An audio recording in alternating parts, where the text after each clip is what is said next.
ജന്തർ മന്ദറിൽ പ്രതിഷേധം നടത്തിയവരെ വെടിവെച്ചു കൊല്ലണമെന്ന തരത്തിൽ പരാമർശം നടത്തിയ RSS പ്രചാരകൻ TG മോഹൻദാസിനെതിരെ നിയമ നടപടിയുമായി യൂത്ത് കോൺഗ്രസും SFIയും. TG മോഹൻദാസിനെതിരെ കേസെടുക്കണമെന്നാവശ്യപ്പെട്ട് യൂത്ത് കോൺഗ്രസ് സംസ്ഥാന ജനറൽ സെക്രട്ടറി VP ദുൽകിഫിൽ DGPക്ക് പരാതി നൽകി.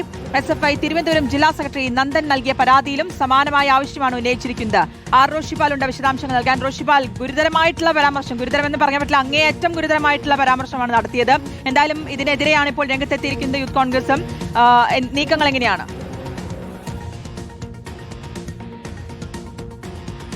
ശ്രുതി, ജന്തർ മന്ദിറിൽ വിദ്യാർത്ഥികൾ നടത്തിയ സമരത്തെ അധിക്ഷേപിക്കുന്ന രീതിയിൽ, അതും സ്ത്രീകൾക്കെതിരെ വളരെ മോശമായ പരാമർശങ്ങൾ TG മോഹൻദാസിന്റെ ഭാഗത്തുനിന്നുണ്ടായിരുന്നു.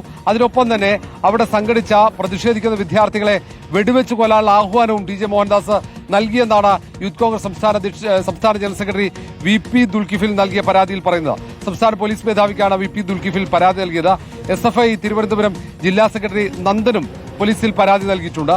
TG മോഹൻദാസിനെതിരെ കേസെടുക്കണമെന്നാണ് ഇരുവരും ആവശ്യപ്പെട്ടിരിക്കുന്നത്. കാരണം സ്ത്രീകളെ അപമാനിക്കുന്നു, ഒപ്പം വിദ്യാർത്ഥികൾക്കെതിരെ കലാപത്തിന് ആഹ്വാനം ചെയ്യുന്നു, വലിയ വിദ്വേഷമുണ്ടാക്കുന്ന തരത്തിലുള്ള പരാമർശങ്ങൾ നടത്തുന്നു. അതും സാമൂഹ്യ മാധ്യമത്തിലൂടെയാണ് TG മോഹൻദാസ് ഈ സമരത്തിനെതിരെ കടുത്ത നടപടി വേണമെന്ന ആവശ്യം ഉയർത്തിക്കൊണ്ട് അങ്ങനെ ഒരു ആഹ്വാനം നടത്തിയത്. മാത്രവുമല്ല, സ്ത്രീകളെ അധിക്ഷേപിക്കുന്ന രീതിയിലുള്ള ഏറ്റവും മോശമായ വാക്കുകൾ ഉപയോഗിച്ചുകൊണ്ട് സ്ത്രീകൾക്കെതിരെയുള്ള പരാമർശങ്ങളും ഉണ്ടായിരുന്നു TG മോഹൻദാസിന്റെ ആ വീഡിയോയിൽ. ഇതൊക്കെ ചൂണ്ടിക്കാണിച്ചുകൊണ്ടാണ് കടുത്ത വകുപ്പുകൾ ചേർത്ത് TG മോഹൻദാസിനെതിരെ കേസെടുക്കണമെന്ന് SFIയും യൂത്ത് കോൺഗ്രസും ആവശ്യപ്പെട്ടിരിക്കുന്നത്. ശരി, റോഷിപാലാണ് വിശദാംശങ്ങൾ നൽകിയത്.